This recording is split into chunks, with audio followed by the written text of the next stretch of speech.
Everybody, welcome back to my channel, the Cymet channel, for some videos on tech stuff. What I got for you today is, if you're the kind of person that I am, you have a lot of technical questions that never seem to get answered by any training or any book or manual that any major company puts out.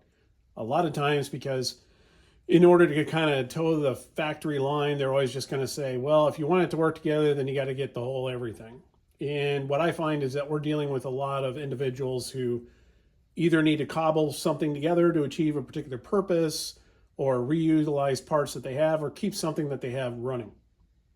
And now, in particular, obviously what I'm going to talk about today is the Shimano GRX lineup. And I had some questions about the difference between the 11-speed setup and the 12-speed setup, which I have here. And I've actually got the chainrings kind of flipped because that's a double setup. This is a 1x. Now, a lot of us in this area are heavy into cyclocross, and we also do gravel during the rest of the year. So it's nice to be able to switch between the 2x and the 1x setup and run the 2x back end. If you have questions about that, just send me a message or leave a comment, and I'll try to reply to it. But in particular, I found myself going with the 12-speed 2x setup as soon as it came out earlier this year, and I've loved it. And now I'm going into my cyclocross season, and I usually take a standard 2x setup, and I just put a 1x chainring on it and run it that way. I'm running a smaller gear range in the back, which is perfect for cyclocross racing. So I got to the point where I had bought a bunch of equipment to go onto my cyclocross bike, but I wasn't sure whether or not this 11-speed ring, 1x ring, was actually going to work with the 12x group, or 12-speed group. Now, we all know intuitively that they're roughly the same drivetrain. Chains, I can't remember, there's this very small difference between the 11 and 12-speed chain, but there is a difference. And my concern was obviously on the 1x setup, whether or not the narrow wide kind of setup that we see in all 1x chain rings was going to end up scraping on the inside of the 12-speed chain as it tried to come off, as the chain tried to come off through the pedal stroke. Especially, that effect would be, especially true in the weird chain lines where you're going all the way to the inboard or you're going all the way outboard. So with that in mind, I was pretty sure my 11-speed ring would work, and I could just throw this crank on, run it, c'est la vie, and it should be fine. One other question, and this started to come up when I realized something while building a 12-speed group for another customer, was that I noticed that these 12-speed cranks, this is a 12-speed crank with the 12-speed chain rings on it. What I started to notice was on the back of the crank arm itself, it's actually got the 810 FX or FC-RX810, which is the 11-speed, and FC-RX or FC-RX820, which is the 12-speed. So they do use the exact same crank arm, both left and right, for both options in this range. So it's the exact same crank, nothing has changed. Therefore, I started thinking, well, did the rings even change? And if you notice, this crank does say 12 speed on it. While these chain rings came off of, they were used chain rings that I had on my 11 speed. These do specifically say 11 speed. They do have two different part numbers within the Shimano system, to the best of my knowledge.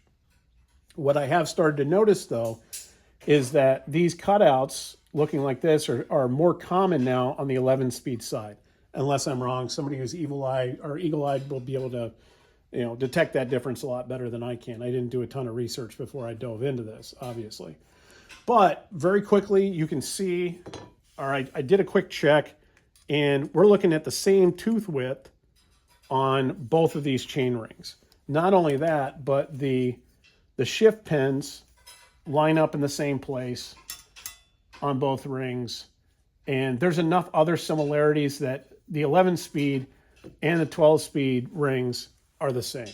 I did not check the inner ring. I only had a large ring around here to check with. I doubt there's any difference on the inner ring.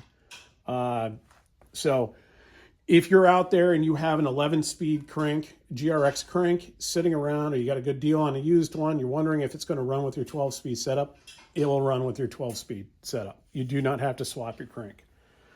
That being said, I went to the one buy and I wanted to see if there was any difference there. I was thinking maybe that there wasn't, but just in case, I went out and I bought a 12-speed one buy ring. This is a 12-speed off the Mechanical Group. I am going to use it on the DI2 setup.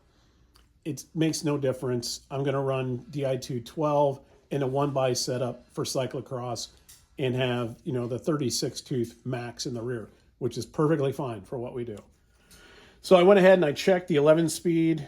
I obviously have one season, I think one, maybe 2 seasons on this particular crank.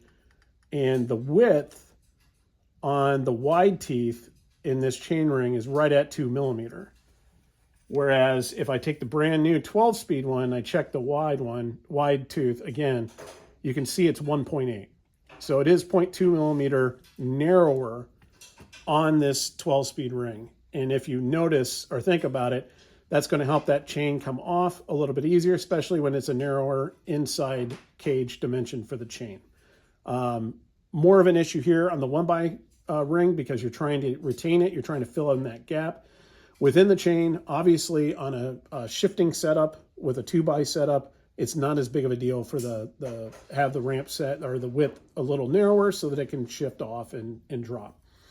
So just in case you were wondering, just in case you wanted to know what would go back and forth, in general, if you're going to run 12-speed in a one by setup, I would recommend getting the 12-speed ring, slightly narrower teeth.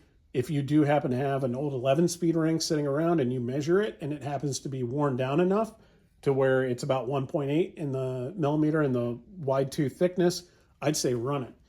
The only downside I can see to running the 11-tooth ring or 11-speed ring to begin with is that you may have some chain noise when that chain, when you run a 12-speed chain on it. In general, I would recommend running a 12-speed chain on a 12-speed drive system. I'm sure you could probably try to sneak an 11-speed in, but you're going to have chain noise. It's going to run into the cogs and stuff next to it. I'm sure somebody out there will say, I do it all the time, and it's no problem. Good for you. Chains aren't expensive. I would recommend running a 12-speed chain on a 12-speed setup. I would also recommend running the 12-speed one by.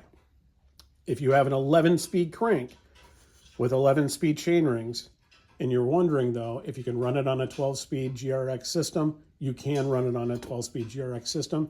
You should see little to no difference. So hopefully that helps somebody out. I know I put strange videos like this out with little weird tech stuff in there. Of course, to be honest, they're usually about SRAM. But we haven't seen nearly as much SRAM gear coming through lately as we see Shimano gear.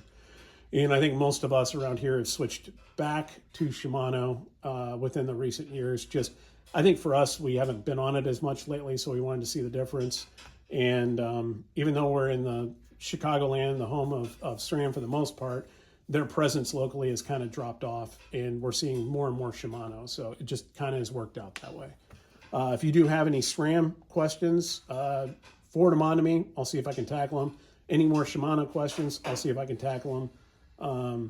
I just like figuring out the answers to those weird tech questions. So thank you for watching. Go ahead and like this if you can. Drop a comment if you want to. Subscribe to the channel. We'll put out content when we can. Thanks.